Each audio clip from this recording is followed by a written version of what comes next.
All right, there we go. What's up, guys? Sliding in here at 9:01. Never the plan, but sometimes that's just how it goes.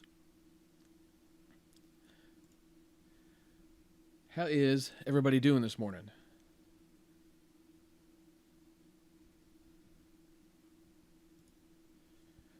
Looking forward to today's podcast. Decided to mix it up and go with some Q&A today just to kind of change the pace of things a little bit. Haven't done some Q&A in a while, and boy, did we get some doozies. That's all I've got to say about that. So we're going to do the usual. Everybody knows the deal. You haven't been here yet, or even if you have and don't remember, we're give everybody a few minutes to kind of file in here. Oh my God, that's loud.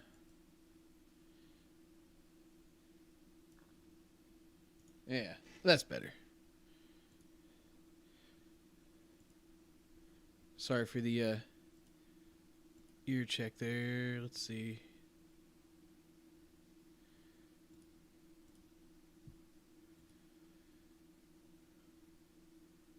Here we go.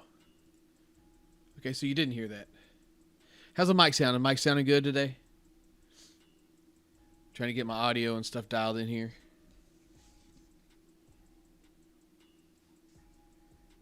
Happy Thursday to everybody. One more day, for me anyway, until this week is over.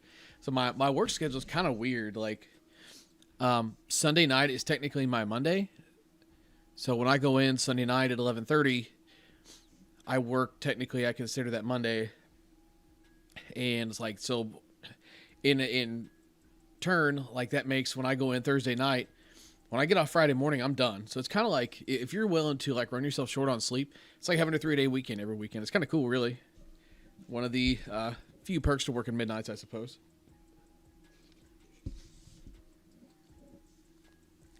How about that football game? I will say that I was a little surprised at the outcome, really, and honestly, I figured it would be the Chiefs' game to lose. Just based on the fact that, like, the Chiefs are just, their offense is just ridiculous, man. But they were missing a couple of offensive linemen, and, you know, people were saying that, you know, Mahomes' foot was hurt and he wasn't able to move, but I'm not sure it would have mattered, really. Once they figured out the weakness of that offensive line, they knew they could rush with four and keep Mahomes uncomfortable, which gave them a million different options as far as what to do with their defense and being able to rush with four and be able to cover everybody. I mean, Tyreek Hill had two guys on him most of the game, because that's usually what the Chiefs excel at, is Mahomes rolling out and kind of doing the backyard football thing, because it's just impossible to keep up with those guys for longer than 5 or 10 seconds before you lose one of them, or one of them breaks away just because they're so fast or so athletic. But they just never got the chance because they were just smothered everywhere they went. I'll be honest, like I wanted playoff Tom to get that win, but I did want to see a better game out of the Chiefs just because I know what they're capable of.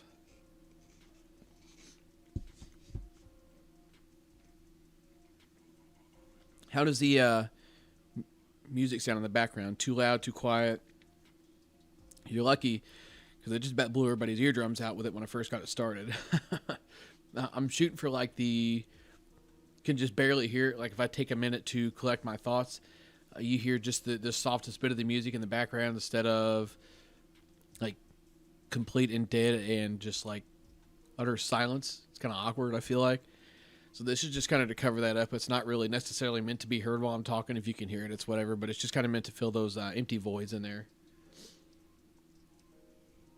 So where's everybody tuning in from today? Is everybody at work, on the way to work? Yeah, Andy, that's what I'm shooting for. Just barely being able to hear it.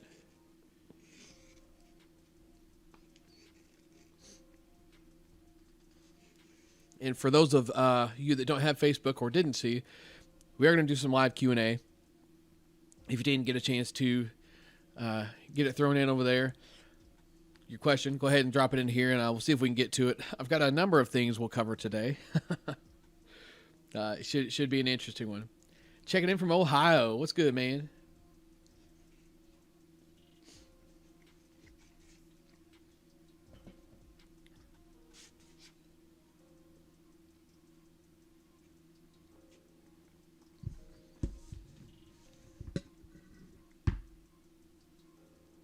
Halifax. Oh, man, you got the Canada guys in here.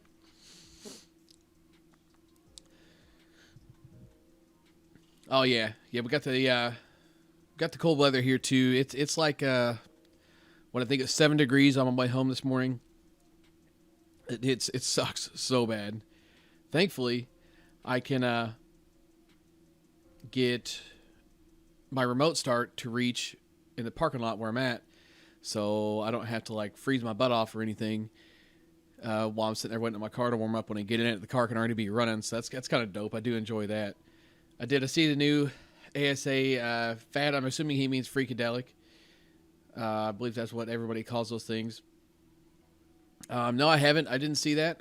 I haven't really been on social media a ton to kind of keep up with that stuff. I'm assuming if it's something to Smash at Sports, I'm not going to do a ton for keeping up with that stuff for numerous reasons that I have discussed. Nothing against anybody that represents the brand or anything else. It's just the exclusives are just getting kind of wild.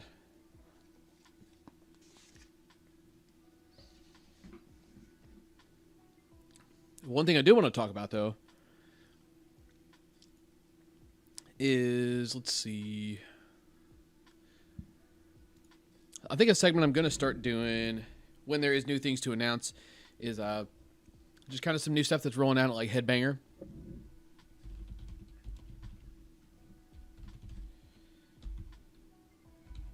Kind of like a what's new thing. And I'm going to tell you something. These things are going to be dope. Let's see. They're not going to give me that option, are you? Here we go. So these things are going to be dope. The banger boxes, they call them. Can we? Yeah. So they call these the banger boxes. What these are is two, I believe, if I remember correctly, they are Kicker Marine speakers cased in with a Bluetooth receiver. I believe there's an option to plug in a cord as well to these. And the battery on them is supposed to last up to 12 hours. And if you know anything about Marine speakers at all, man, they can pack a punch. So I expect to hear some pretty good sound out of this thing. I'm excited to get my hands on one of these and see what's up with these. As long as everything goes well, there should be a lot more of these coming. So I'm looking forward to that. Be sure and go over to headbanger.com and slide in and hit the sign up now to get your notifications when these things drop. I'll also be sure and share it on the socials as well. And hopefully be able to get my hands on one so we can get a little bit of review on it, kind of show you guys what's up with this thing. I'm really looking forward to that as well. So that's definitely something to be watching for from the Headbanger gang. And I do believe all three of these are the same as far as the speakers and the setups and everything. Just the only differences is going to be you can have a white grill, a black grill, or just the spattered look on the grill itself. Pretty sweet looking deals there. I'm excited for it. All right, so we're gonna get things started with the Q&A. Slide over to the Facebooks here and see what's popping with that.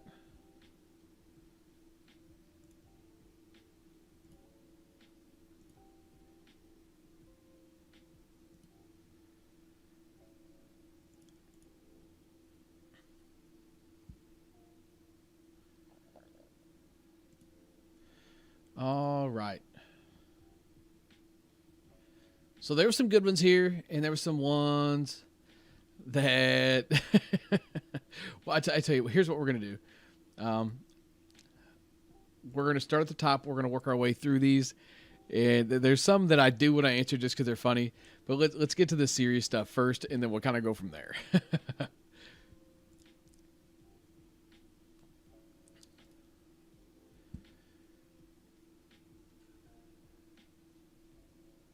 So first off, for the Q&A, Arnold Friesen asks, Do you think there are any bats of years past, 5 to 10 years old, that are just as hot as the modern stuff today? If so, which ones? So as far as like, to me, it's a hard comparison to compare old stamp to new stamp for a numerous variety of reasons. Break-in periods and how long something can last really kind of plays a factor in that stuff. And one thing that I will say, just comparing new stamp, like when the 2012 stamp first came out compared to the bats of today, I do feel like the break-in period is way faster with stuff today, and I feel like there's a multitude of reasons behind that. Some of it might be the fact that it was kind of uncharted territory at the time, so guys were just vendors, companies that is, were just kind of making bats that pass the standard and kind of playing with it going from there, because bats, they were obviously breaking in faster. The 2012s were, when they first came out, they were breaking in faster than the old stamps. But these days, it's like 50 swings, and you need to put it away because you're flirting with failing compression. They weren't always that way. Some of them would take 300 to 400 swings to break in. But some of the stuff like combat was just ahead of their time, guys. Like, I've talked about it before, and I know a lot of people weren't a fan of combats and that kind of thing. But, like, I could tell you now, like, I feel like they were just ahead of their time, because everything that everybody used to hate about the combats is all stuff that is pretty much a thing in a lot of the popular brands today. So I feel like a lot of the 2012s are just as good as what's out there today. I feel like the last 3 or 4 years, especially I'll say the last 3 or 4 years as a general statement, but really the last 2 or 3 years of the 2012 stamp, pretty much every brand has made just like absolutely ridiculous bats. It wasn't for so much like one brand was so good for a while and then another brand was so good for a while, and it just kind of went through its phases where Easton was so bad for a long time, and then all of a sudden now Easton is like the bat that everybody wants to swing, just for an example of kind of what I'm talking about. But it's not that way now. Every brand has got a good bat, and that's what I meant when I said in my best of video, like, it would be easier to name the bats that I didn't like than it would be to name the best 5, just because it's literally anybody's game to make a good bat these days. So kind of the long answer to the question, but yeah, I totally feel like the stuff from the old 2012 stamp, like when they first came out, are just as good as today's stuff, 100%. There wasn't as many good bats, but the good bats from that early era of the 2012 stamp could definitely compare with today's stuff. Like, you got stuff like the Combat Avarice, for example, is the first one that jumps out to me. Again, with the combat stuff, and I'm not a huge following for those things, but by far one of my favorite bats of all time was the green Combat Avarice. That thing was absolutely nuts. Could not get enough of that thing. Absolutely loved it. And then you got like the Worth and Mikan stuff too. Worth and Mikan to me kind of really took off with the new stamp stuff, as far as like the first ones to really be good with the brand, or good with the stamp. And as far as like the older stuff goes, I definitely think the older stuff honestly was probably better, if you want me to be genuinely honest, which is part of the reason that it sparked a stamp change, because bats of the old stamp you could just beat them to death, right? I mean, you could put 4,000 to 5,000 swings on one, and depending on a lot of variables and, going into that, they might still, be what you consider past compression. I don't know if compression testing was even a thing at the time. I was still new enough to the game that I don't know 100% a lot about that stuff, but I can tell you that just from what I know now, kind of what I've swung and what I've messed with, you could put a boatload of swings on something and it was past compression. And the thing that made those bats unique and kind of made a push for the stamp change was the fact that, just speaking of compression numbers, like, you swing a bat that's testing at like 180. I mean, that's like the type of bat that's like, holy crap, this is the hottest bat I've ever swung. This thing is like stupid good. Like, all you got to do is touch the ball and it just goes. Well, these old stamp bats were breaking in and getting to that point and then staying there for, when I say thousands, I mean thousands of swings, and just getting better and better and better, and just lasting an insane amount of swings at that level, to the point that, I mean, they were borderline lethal by the time they were ready to break, because they had lasted so long. So that was the half the reason for the stamp change. But I feel like if a person wanted to put in the work, the old stamp would definitely be better if you're swinging like U-trip stuff. But it's put 5,000 swings into a bat to get it to that point, or you could put 50 on one and have damn near the same thing these days. So I guess 6 on one, half dozen the other. Just kind of depends on what your wants and needs are out of a bat.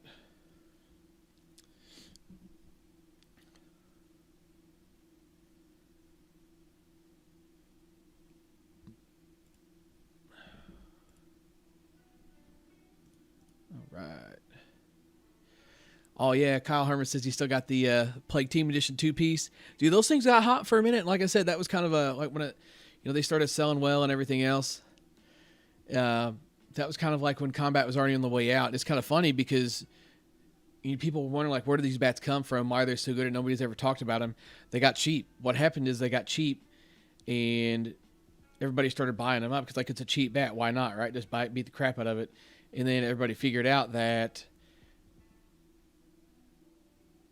Sorry, squirrel. Everybody kind of figured out like, hey, these things are actually pretty good. So everybody bought them up, and then the market just shot through the roof on them.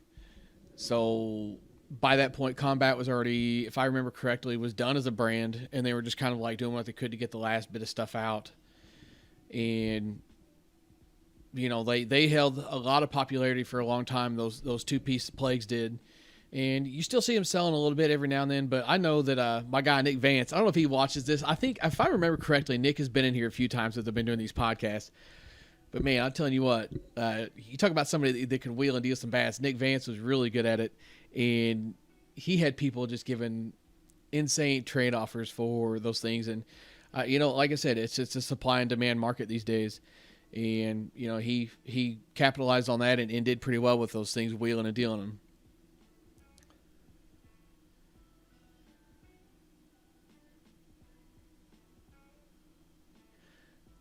Eric says his favorite back in the day was the TPS SB73V. Yeah, those things were a lot of fun. I didn't swing one but a handful of times. I remember I got bit with the 78V bug. So for those that don't know, there was the SB73V was the model number of a TPS Voltage that came out. It was an old ASA bat, and they came out with a 78V. The 73V was the good one, and then they came out with a 78V, and I got all excited. I found one on eBay. It was like, I don't even remember how much it was, but it was, knowing what I know now, I overpaid for it. But all I saw was the Voltage name, and apparently some of the other bidders that were bidding on it too saw the same thing. And I think I ended up giving like $100 for this thing. And dude, it was one of the worst composite bats I've ever swung. And I mean that when I say it. I was like, oh, maybe this thing just needs to break in or whatever else. And finally I had to ask somebody. I was like, what is the deal with this piece of junk? And somebody says, well, does it say SB73 or SB78? And I says the SB78. And he said, man, you got ripped off. And sure enough, I did. But the 73Vs were rocket launchers. Like I said, I got a chance to put a handful of swings on one. The sweet spot was a little bit on the small side, but hands down one of the best, ASA bats in the day, no doubt. Those things were. Yeah, Grumpy Snacks. Yes, yeah, he says that it's a shame Combat tanked before the new trend of instant gratification took off. People didn't know what combats were. People didn't know that combats are ready to go off the rip. Yeah, 100%. And that's kind of the one thing that, even being a Combat fan, that kind of annoyed me a little bit with it was the fact that, like, people want to try these bats and try them out and swing them and mess with them. And that's cool and all, but, man, you got people wanting to try that stuff. And it's just kind of hard to do sometimes when, you're messing with a bat that's going to, potentially break in 200 swing, and everybody wants to put swings on it because you're trying to convince someone to like the brand. So that was a bit of a challenge.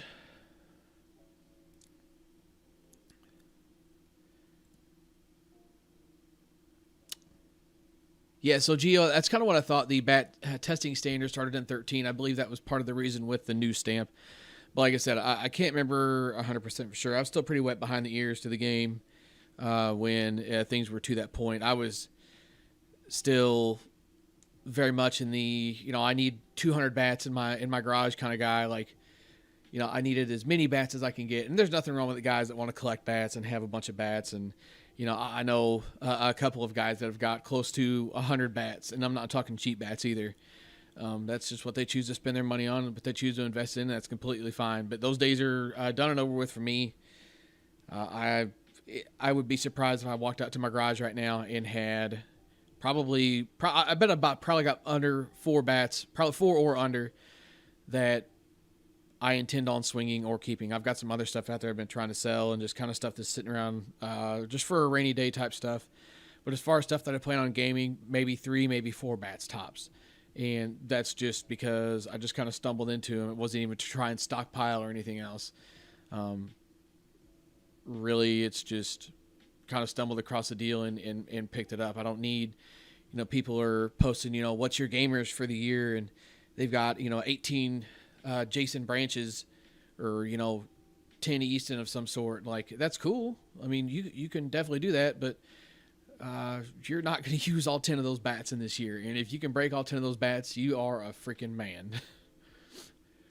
Softball fans, Mike and Devious One was the favorite. Yeah, see, the Devious One, that was back in the era when softball fans was making, all these exclusives for everybody, and like letting everybody basically just pick everything about the bat. I thought that was pretty cool.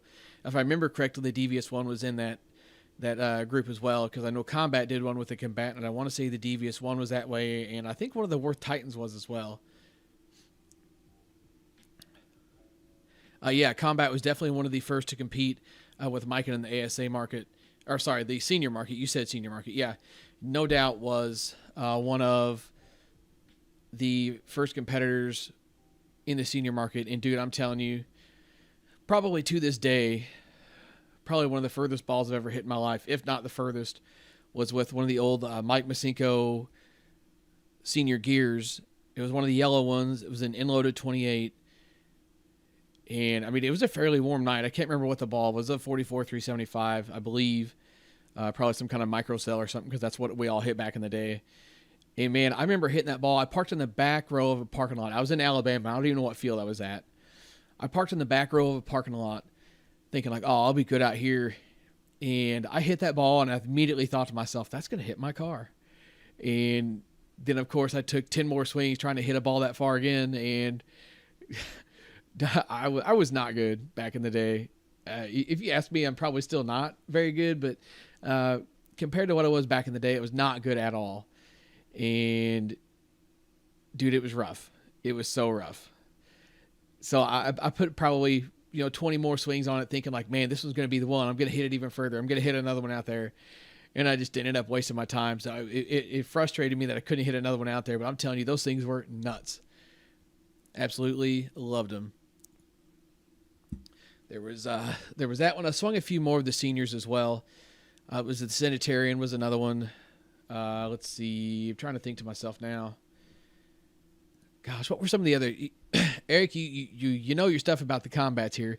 Help me out. What were some of the other good ones here as far as the good senior combats? I feel like there's one that I'm missing that came out that was like probably just as good as those senior gears, but I can't remember what it was. I remember the Dirty Line being pretty good from Kelly's Ultimate Sports.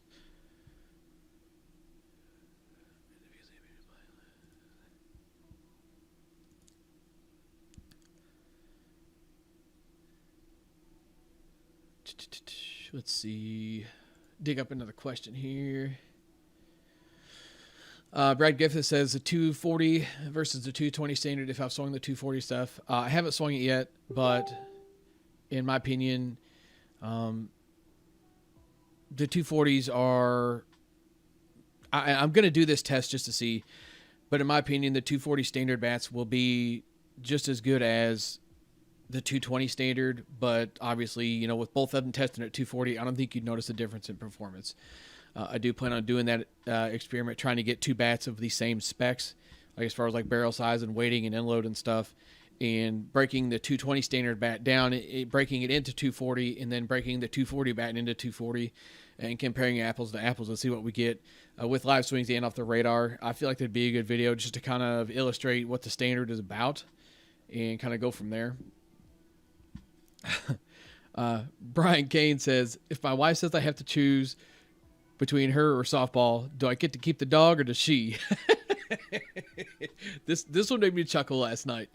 Man, I tell you what, man, listen, either you're going to have a ballpark dog or she's just going to have to keep the dog because somebody's got to let the dog out if you're at the ballpark all day. Just throwing that out there. But probably a good idea to keep your wife around. I'm just saying.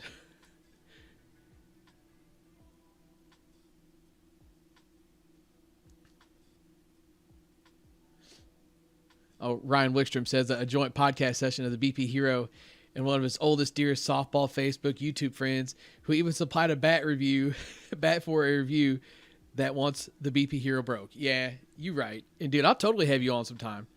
Total 100% have you on. You hit me up, we'll get you on here. Don't you worry about that. You just can't tell them about the time we broke the bat. And I'll tell you what, dude was cool about it. The bat was so good too. It was a Juggy.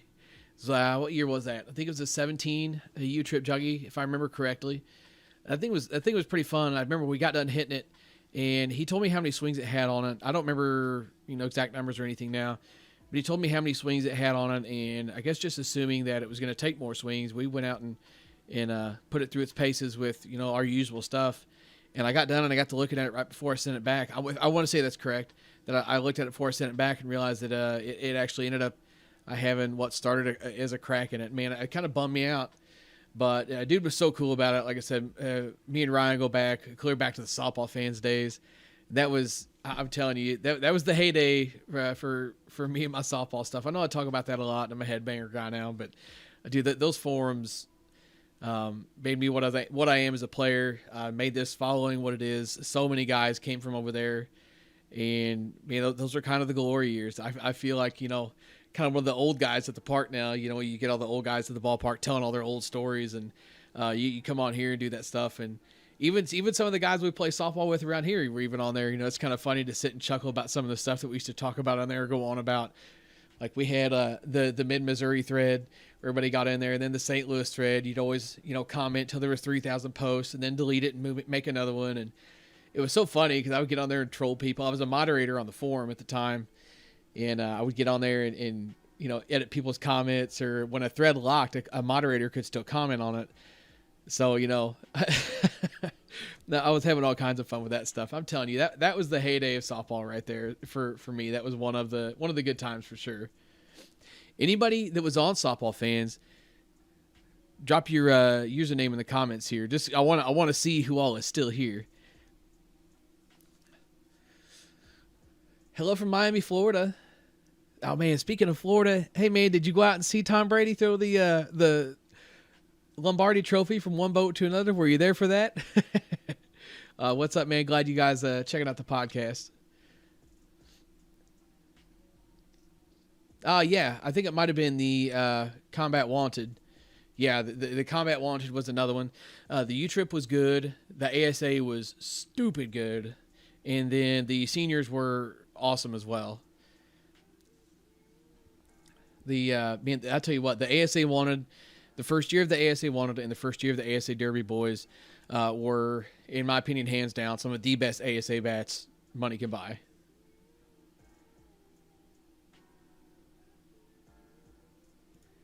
So let's see, slide into another one here. 2020 Synergy, what have I heard? Not a whole lot yet. There's really not a whole lot of companies putting out much about their 240s. I believe, if I'm not mistaken, that Mike and Worth are pretty much the only companies that have any information out about 240s right now.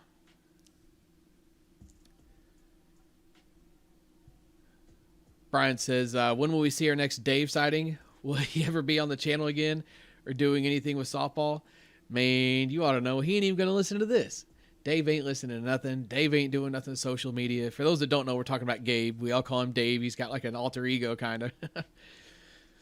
So he likes to lay low during the off season. He's not a big fan of social media. So he pretty much just kind of lays low until it's time to game. And then it's go time for him. So we ain't seeing him until the first tournament rolls around probably. Brent Swartz asked a good one, and this is a question that I want to see answers from you guys as well. What is the best food that I've ever had at a softball tournament? And that's a tough one, because like I got to sit here and think and like kind of think back, because I'm not really a big ballpark food guy. I usually leave to get food or pack food, but I can tell you now, and it's going to be super cliche, and everybody can say, oh, whatever. But until you've had a chicken sandwich from Rainbow Softball Complex, you have not had ballpark food. I'm telling you, you get a chicken sandwich, you add you some cheese. The cheeseburgers are really good too, but the chicken sandwich is where it's at. Their all beef hot dogs are crazy good too. It's just general old frozen food that they heat up. But I'm telling you, man, it's something about those chicken sandwiches. It is just divine to me. And I tell you what, if any of my local legends know Jay Merritt, they know he's saying the same thing right now.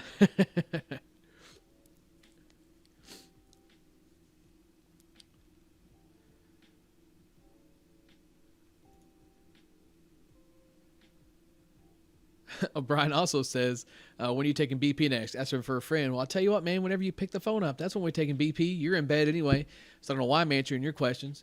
And you're going to say, did you answer? You're going to call me when you wake up and say, did you answer my questions? I'm going to say, oh, well, yeah. So I'll go ahead and have to answer that question without you listening to the podcast. You could blow me away and drop a comment right now. Let me know if you're in there. Mike McConnell wants to know, are one-piece bats making a comeback also split up the sale and trading bat pages?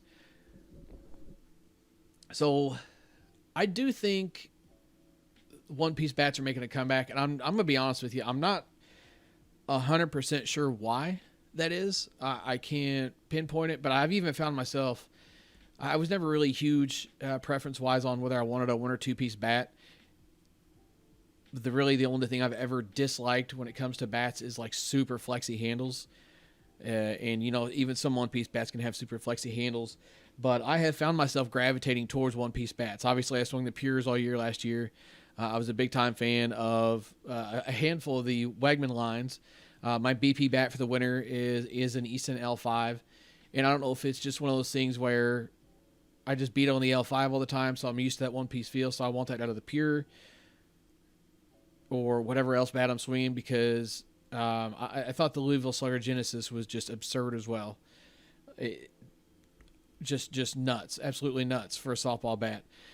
And you've got them, you've got Louisville, you got Pure, you got Louisville, and then I think this Prodigy company that's popping up is also making some one-piece bats, but we'll see what happens. I've been hearing a lot of rumors about that Prodigy bat company, good and bad. I'm guessing it's just going to be another takeoff of some Chinese eBay stuff, and that's really all there is to say about it. But I wish I could pinpoint why the one-piece bats feel like they are making a comeback. And I know that for ASA, they are popular, like the Anarchy and Monza stuff. The one-piece feel is popular there too. So, yeah, be on the lookout for the one-piece to make a comeback. I think maybe it just comes down to feel and feedback. I do know, maybe it's in my head, but I feel like I do get a little more performance out of a one-piece at times, and maybe the two-piece doesn't give and soak up some of the feedback or whatever.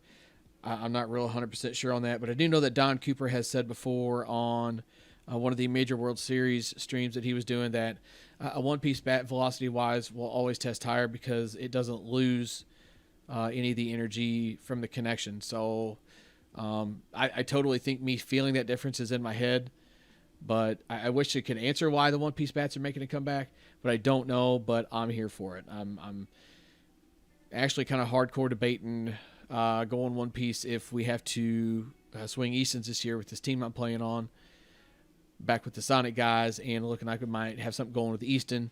And I'm probably going to look up a Wegman and see what's up with it. And yes, split up. He also says split up the for sale and bat trading pages 100%. But, dude, buy, sell, trade pages right now are the absolute Wild West. All you got to do is post a picture of a bat and just let the people come to you. It's ridiculous. I don't like it. I hate it. It makes it impossible to sell anything because people just see a picture and send you a message. They have no clue what's in your post. I'm starting on that rant again, and I'm not going to do it because CJ is going to come swooping in here and say something funny. Then everybody's going to laugh, and then I'm going to get annoyed. Eric Thiel says, what's the best way to fix an old crappy swing without putting any work in? Maybe just draw walks. I mean, to say not put any work in, I mean, you could seriously, I've seen a dude do it. You drill a hole in a softball, run a rope through it, tie a stake in the ground. You just hit the ball off the tee and go pick it up and put it back on there. The ball's only going to go as far as the rope is long. So, you got a million options there, but T-work, total control balls, anything really. I don't consider that putting much work in. Yes, that is still work, but striking consistency is everything. Get a hit away. Hell, even a hit away is good. Tie it to a basement pole and start hacking. A tree and start hacking. A basketball goal in the driveway and start hacking. Yes, that is still work, but that's super simple ways to. You don't even have to leave the house to do that. You could spend 10 minutes a day doing it every day and see the results. Jason Holland wants to know why I never did a review on the Worth Power Cells and the CL22. They were and still are pretty popular because all that stuff is the same soup in a different bowl.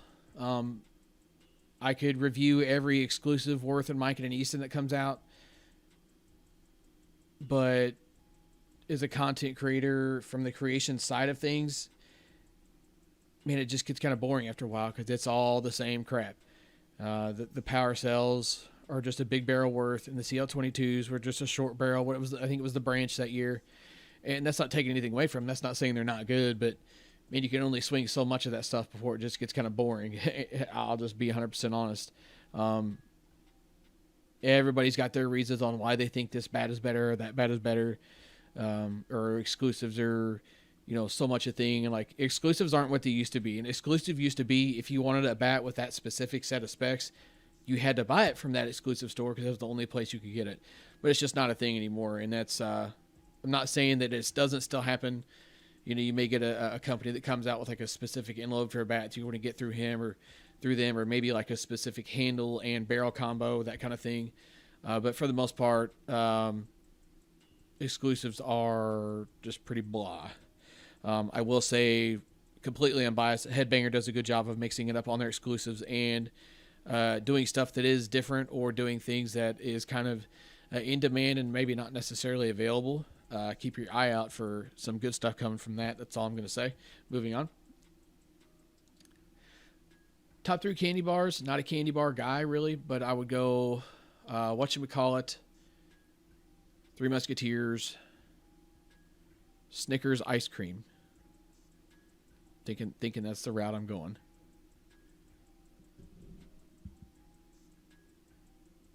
Let's see.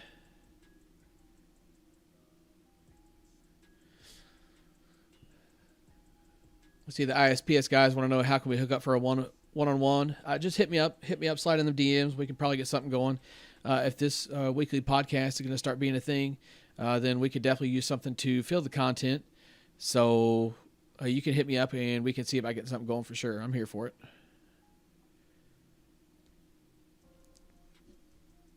Finished up a few more of these Q&As. Brian Fisk, we're veering off path here, and I'm totally here for it. This is what I love about the Q&A, is it doesn't always have to be softball. It can be whatever you want. And Brian Fisk that's a good question here, and I know I got Grumpy Snacks in the chat. Man, that dude, he's a star in the making. If he could just get out his phone and record himself cooking some food, he'd have a YouTube channel. Some of the food that he makes is absolutely crazy, and I give him so much crap for it. His food looks good. We're going to get together one of these days, and he's going to cook me a mound of food, and I'm going to love it. So I want to hear his thoughts on this one. What goes better with a bowl of chili? And I want to hear your thoughts, too. What goes better with a bowl of chili? A cinnamon roll or grilled cheese? And then someone else throws in here in the comments, a peanut butter sandwich as well is definitely an option. But I'm going to tell you something. If you like a cinnamon roll with your bowl of chili, and we're friends on Facebook, you should probably check and see if we still are after this podcast is over. Dude, that's freaking weird. That is so weird. I can't even wrap my mind around the thought of a cinnamon roll with chili. I know it's a thing. I know it's what some people do, but like that to me, that's just like two completely different, like opposite ends of spectrums of food. Especially when you got guys that want to make this chili that like packs a punch, or it's got all kinds of peppers and hot stuff in it. Nah, man, no, I'm not here for that one. But the peanut butter sandwich is my go-to, just like Cody Hall said in his comment. So if I'm eating a bowl of chili, it's going to be a big old peanut butter sandwich. And sometimes they even get weird and like toast. Like I'll make the sandwich and toast it just like it's a piece of toast in a skillet, and then a glass of milk. That's my go-tos when it comes to a bowl of chili. So let me come back to the comments here and see anybody that's saying, oh, cornbread. Cornbread wouldn't be bad. Oh, it's Jamie Baker's birthday. Everybody, say happy birthday to my man, Jamie Baker. And if you're not subscribed to his channel, you should probably go do that because he got some quality YouTube content out there as well. And if you're not subscribed to Fat Guy BP, you better do that too. But everybody tell Jamie happy birthday.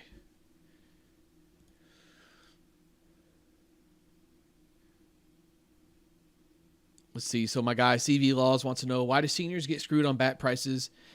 It's a no-return bat, and it still costs close to normal U-Trip and USA, ASA pricing. You know, I'm not real big into the senior market. I don't know why it is that way, but it is that way. Like I have noticed that like the senior bats seem to be expensive, you might say.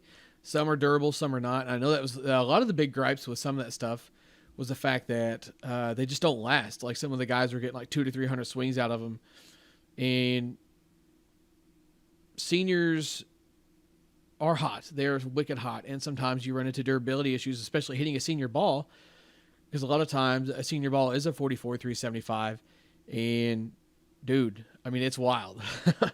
If you've never hit a senior bat and a good like senior multi-layer 44 375 senior ball, you're missing out. I mean, it's really some of the most fun you can have on a softball field is hitting that combo of ball and bat. But as far as why the price is that way, I wish I knew. And maybe some of it has to do with not as many being available, so it's kind of a premium thing, would be one of my only guesses. Or maybe the fact that, I'll be 100% honest, maybe some of it is the fact that, you know, most seniors are retired, kind of living their good life, and people know they can take advantage of them, spend a little bit more money. That's a shot in the dark, but I would say it really dwells down to more of an availability thing. There's just not a ton of senior bats out there. I mean, yeah, there's a good number, but not anything like there is with U-Trip and ASA. So that would be my only real guess as to why the senior bats are more expensive. And as far as the no return thing goes, to me, you just can't expect that kind of performance and a warranty. It's just, I feel like you're pushing the limits of composite technologies with some of these senior bats that are out there. So to push the limits like that and then give someone a warranty after they've been hitting golf balls, yes, they are seniors, but not every senior hits like a punk. Dude, there's still a lot of senior guys that could hit a lot of these young kids, and U-Trip bat, senior bat, it don't matter. So it is kind of crazy to think like you got these bats that are just tuned to the max, hitting golf balls, and you don't get a warranty, but at the same time, stop and think, you're pushing the edge of pushing the limits of that technology and hitting a senior ball. I mean, just imagine how many bats they would be giving out as warranties. Just kind of food for thought there. Yeah, like an ISPS Blue Rock. Yeah, those things. Oof, I've hit that ball in another brand, or sorry, I've hit that ball in another sanction. I think it was an ISA ball. I think is what they were. And dude, they are just golf balls. You talk about some fun.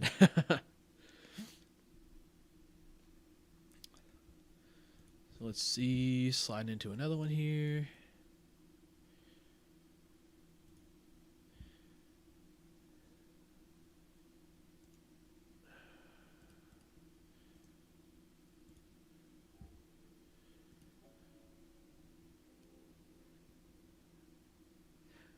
Eric Anderson wants to know, would Southerners survive a real winter? If they can stay inside, yeah. Not saying all Southerners are punks, but man, I've been in the South when it snows, and I can poke fun at it and say, you know, people can't drive in the ice and the snow, but be fair. I mean, when have they had the opportunity? You got some people like the last time I was down there was the first time they had snow, and like I couldn't tell you how many years. And that many people grew up not knowing what it was like to ride in the car in snow, what it was like to drive in snow. So the state running into a little bit of a shutdown does come from just the inexperience. But in general, just when it gets cold, though, it's hard to find a lot of people outside. So would they survive a real winter? Yeah, as long as the lights stayed on and they could stay inside, they'll be just fine. Which 240 bat am I looking forward to? Am I most looking forward to? I mean, really, I don't know that I have like a specific answer. I had to stop and think and just make sure before I gave that answer. I'm not sure I have a specific answer as to which bat necessarily, but just the usual suspects. It's going to be the Worth and the Mikan stuff and the Easton, just basically your main lines. I'm looking forward to swinging the main lines because I want to see how all the main lines compare now that the standard has changed. That's what I'm looking forward to more than anything. Not necessarily a particular bat, more or less just comparing brands would be what I'm looking forward to the most. And then if you're listening at work, you're probably going to want to turn this off I guess I got one more. My beautiful, lovely wife, who I do not deserve, asked a question on Facebook. And this is not what the one you don't need to hear if you got it on at work is coming up next. Because I could see we're leading with my wife asking a question could spark some interest, but no. She, never takes an opportunity to not troll me on Facebook when I post something, or Instagram for that matter. She wants to know, is cereal soup? Yeah, I don't know. I mean, I guess it would depend. I mean, it's got a liquid base. It's got stuff in it. I don't know what denotes a soup, because soup can be thick too, right? It's kind of a brain buster a little bit. But the one that she asked that I was the most interested in, if animals could talk, which would be the rudest? I by far think that would have to be a cat. I mean, cats are just absolute assholes sometimes. There's just no doubt about it. I grew up having cats in my house when I was a kid, and I'm going to tell you something. Cats are wild. Cats are out there, always knocking stuff over, hissing at people, doing all kinds of crazy stuff, scratching people, just acting like divas. It gets wild. A cat would definitely be the most rude animal. Then it's going to get deep right here. I'm going to give everybody like a 10-second heads up to either shut it off, put some headphones on, turn it down, do whatever, because this question had me busting up. It had me laughing so hard. My guy, Daniel Larson, wants to know, how come every time you poop, you pee? But you don't always poop every time you pee? I mean, that's deep. That's so deep. And I don't have a good answer to that question.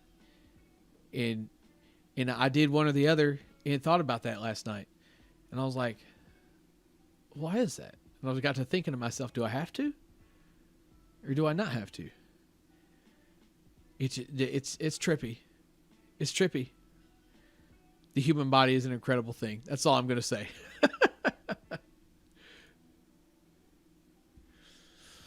So slide back to the chat here to catch up with some stuff here. Hey, what's up, Jason? How you doing, man?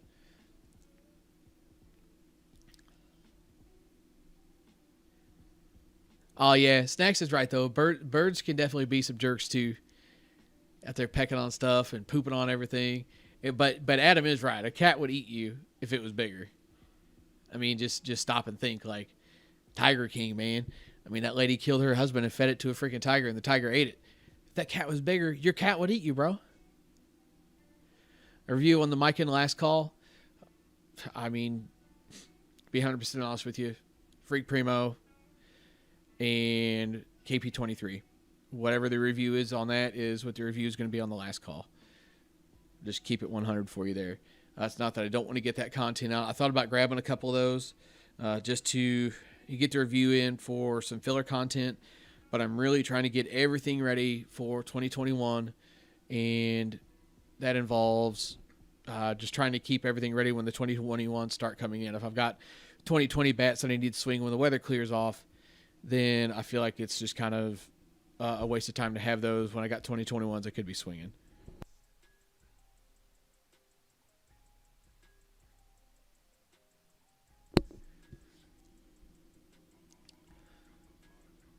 So just kind of skimming back through the chat here, just make sure I didn't miss any questions anywhere or anything of the sort. Doesn't look like I did.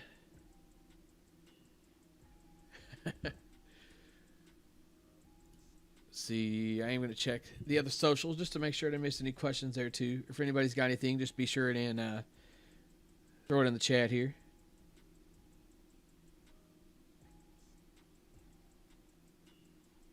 What's everybody got playing for the weekend? Is anybody balling out?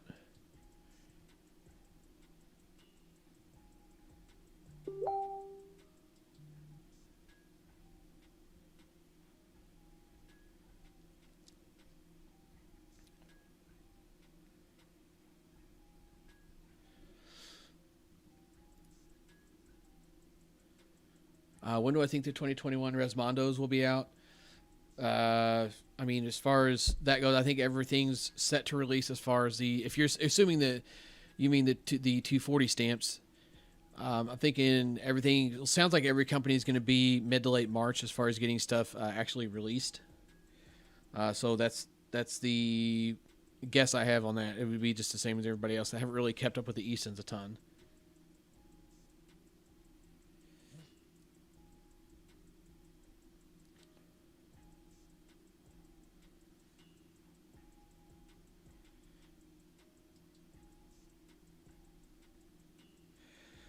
All right, well, looks like we got all of our Q&A covered. Actually ended up being just about the perfect amount of time for a podcast. Tune with Tokyo says hitting BP on Saturday. I thought about trying to get together with the guys and hitting on Sunday. Got some plans this weekend with the family and such, but I would like to try and get some swings in at some point. And so one thing, I'm glad, Adam, you brought that up. So Fat Guy BP, if you go over to his YouTube channel, they actually had like an indoor, what is basically a hit tracks tournament. And basically, for those that don't know, a hit tracks is kind of a virtual simulator. It tells you where, when you hit the ball, it tells you where it goes. It tells you how fast it goes, that kind of thing, as far as like in relation to an actual field. And there was a tournament that was hosted, and basically, I think if I remember Adam telling me correctly, you do 2 innings, and it's 2 guys hitting, I think, if I remember right. So 2 guys hitting, and you do 2 innings apiece, and basically, it's just like normal ball, like, whoever scores the most runs or whatever. But I thought that was kind of interesting. He recorded those, and I feel like there's something there with that content. It would be good winter filler content. I know that there's a hit tracks somewhere around me, but I don't know about getting down there and getting a bunch of people together and doing something like that, because I don't know the area. I don't know the place, if we could do something like that. But that actually sounds like a lot of fun and something to kind of pass the time during the winter. So that's something I'm going to look into. Head over to his channel and check it out at Fat Guy BP here on YouTube, and have a look. And I thought it was interesting. I know he was fighting some copyright demons with kind of the music and stuff like that. But just the general idea of it, and kind of seeing that there's more to cage swings than just taking a cage swing is kind of cool. I thought it kind of just added the element of, actually taking a swing and thinking about a swing instead of just hitting in a cage and just beating it into a net, or focusing on hitting everything back up the middle so you can see where it goes. Yeah, see, it's like Adam said. So they got it set up for a 5-man defense and unlimited home runs too. So, yeah, I think that's pretty cool. I think that definitely be some good content filling stuff, and an opportunity there to maybe even do something kind of with the subscribers and viewers in a way. Maybe get something going with the hit tracks that we have somewhat local to us, but I don't know. Like I said, I don't know a ton about the area or anything else. That's something we could be able to do, but I thought that did kind of sound like fun.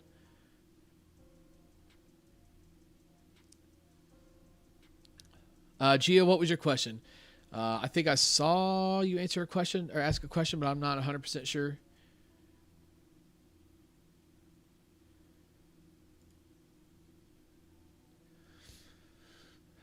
Blue Panda says last week I was talking about Mark Bell's podcast. I should check out the Let's Get Stupid podcast with Huck Finn Barbell. Funny stuff with powerlifters. I'll check that out. So I've been kind of itching for some new podcasts to listen to. I like to listen to the podcast on the drive home sometimes. It's like something engaging that keeps your interest. So honestly, it just kind of keeps you awake for the ride home, because working midnights and having a 35-minute drive home can be a little bit of a doozy sometimes. So it's nice to kind of something that kind of keeps you entertained and keeps you going. I listen to ESPN radio on the way home. You get like a lot of my sports content in that way. But sometimes they just talk about stuff I don't want to hear about, and it kind of makes it tough. So I've been looking for some new podcasts, so I have to check that one out for sure. But if you're into any kind of lifting or any kind of fitness at all, or just be genuinely honest, like if you're just looking for a little bit of motivational stuff, check out Mark Bell's Powercast on YouTube. It's pretty interesting content. Yeah, the dude is a power lifter, and maybe if that's not your thing, it just in general, the dude's got a lot of good advice that can be applied to life. And not to get back down that road that I did on the podcast one day, but it's good content. Give it a listen. Gio says this question was on Facebook. Let's see. I'm pretty sure I did, Gio. I'm going to go double check just to make sure. I don't want to leave my guy hanging here.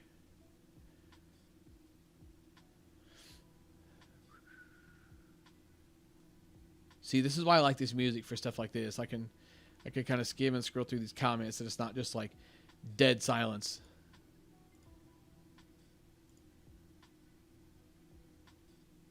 Let's see.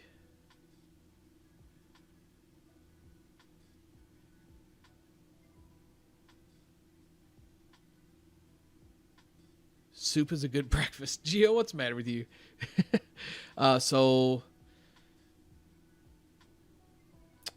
let's see. Gio wants to know why were bat standards dropped after the ball standards were dropped originally to 52-300 and then back to the original 44-400s.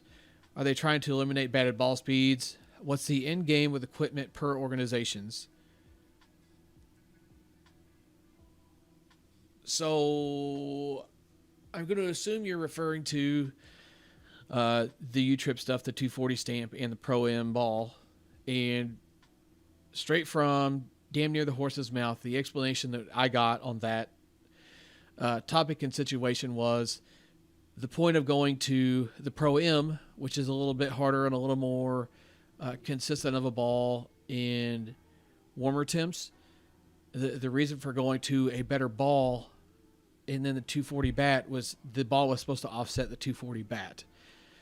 Because in my opinion, it's no question that any conditions, any temperatures or anything, a Pro-M is better than a Classic M. I would 100% think that, and it would take a lot to change my mind. And they went to the better Pro-M ball and scaled the bats back. That way you still have, at the end of the day, it'll still be the same performance. It's just coming more from the ball and less from the bat. And now a lot of state directors and everything else and a lot of people have adopted hitting the Pro-M in non-conference play and are still swinging 220 bats. So if anything, I feel like the U-Trip game just became a little bit more of the Wild West.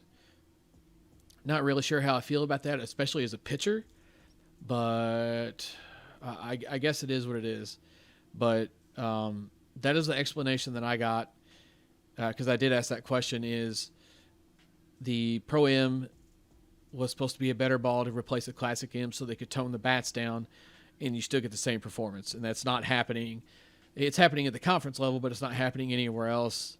And really, I don't know what U-Trip can or will do about it either.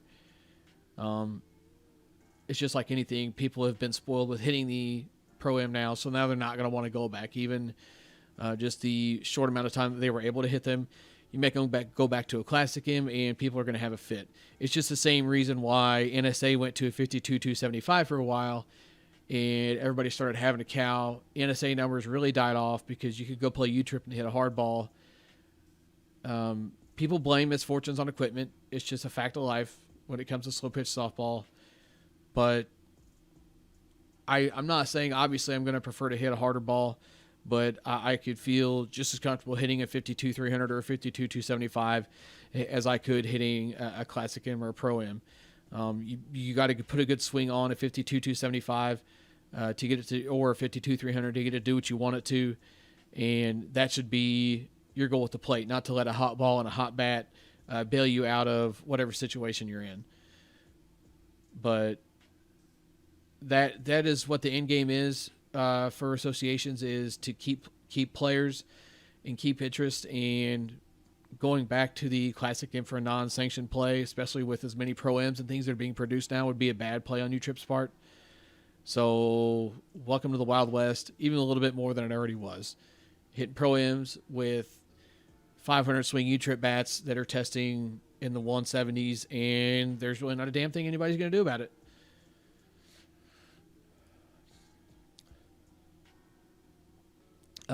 So, Adam, I don't know for sure that we're switching to the Pro-M nationwide, but I do know that there are a lot of places that are going to allow the Pro-Ms this year.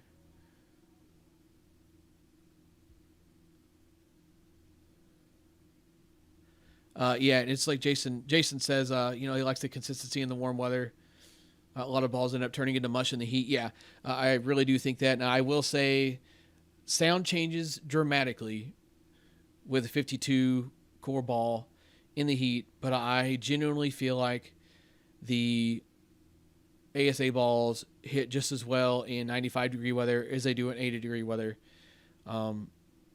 I genuinely feel that way. I know a lot of people don't, but when it gets hot outside, like in 95, 200 degrees, I'd almost rather hit a fresh 52. You got to keep them fresh. You can't hit the same ball the whole game. I will say that you do have to keep them fresh, but if you can or have the opportunity to keep them in the shade or anything like that, I would definitely almost rather hit 52 sometimes.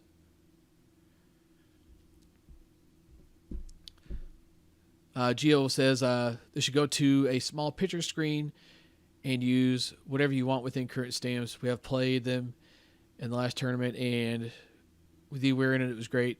I don't think pitching screens should be a regular thing.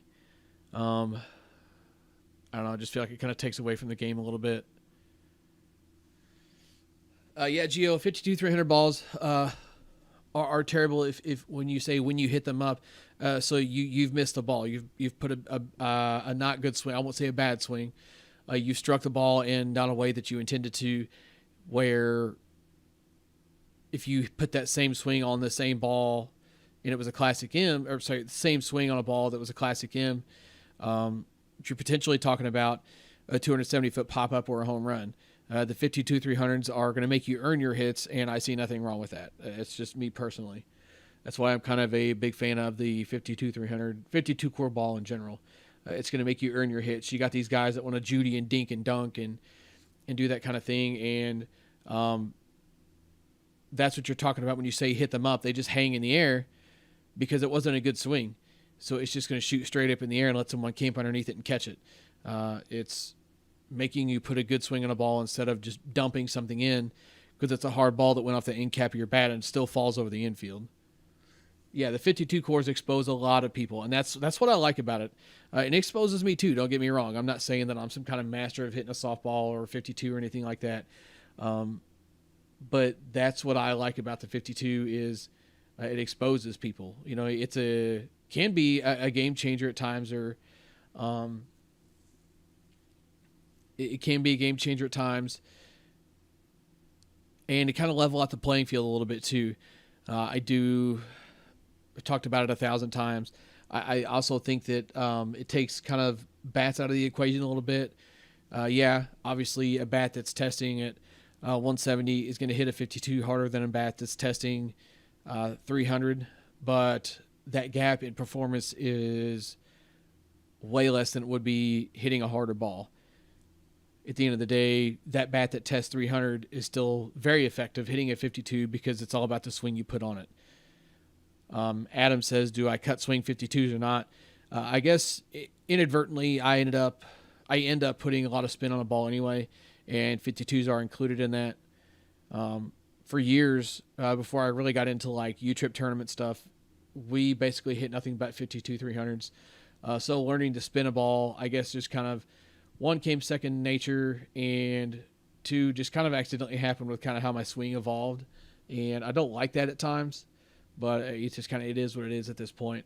I'm not saying it can't be fixed, but it's going to take a lot of work, and that's something that I personally don't want to venture down the road of. So just kind of the cut swing, backspin swing, you just kind of take it for what it is. And yeah, Gio, 52s are all about sound and feel. I've said it in a lot of my ASA reviews. That's why I think the Monza stuff is so popular. The Worth and Mikan stuff has got a lot of popularity. That's why the Louisville Sluggers were extremely popular back in the day. I'll be honest, I think the old, I'm talking like old gold, when they first came out, Louisville Slugger Z2000 ASA only bats, I think they were atrocious. Absolutely atrocious, but a true testament to a 52-300. You put a good swing on it with whatever bat you hit it with, it'll still go. This sound was a big thing. And even being in Missouri and being able to hit a 52-300 in ASA with a U-trip bat, Missouri allows U-trip bats anything 1.20 stamped or ASA USA stamped you can use. There is a small band list, but it's a lot of the older stuff. A lot of the pre-ABI bats, which would be like your ASA 2004 stamp bats. I think that also Missouri allowing the U-trip bats to be included in their sanctioned play should also kind of say something to it's the Indian and not the arrow. So that's another reason why I swing my U-trip bats when I play ASA. I have, until someone makes me swing something with an ASA stamp, I won't. I don't feel like the gap in performance is there for me to want to make that switch, especially if I've got a U-trip bat that I feel like I'm locked in with. Gio, you'd want a harder bat when hitting 52s. That's just kind of a, I don't really know, bro science theory, you might say. It's not a thing. People said combats weren't any good, hitting 52-300s, and I'm going to tell you, I've hit some of the furthest 52-300s of my life swinging a combat, and the combat barrels were super, super soft. That's just, you want a harder bat when hitting 52s is just completely between your ears. I'll be 100% honest with you.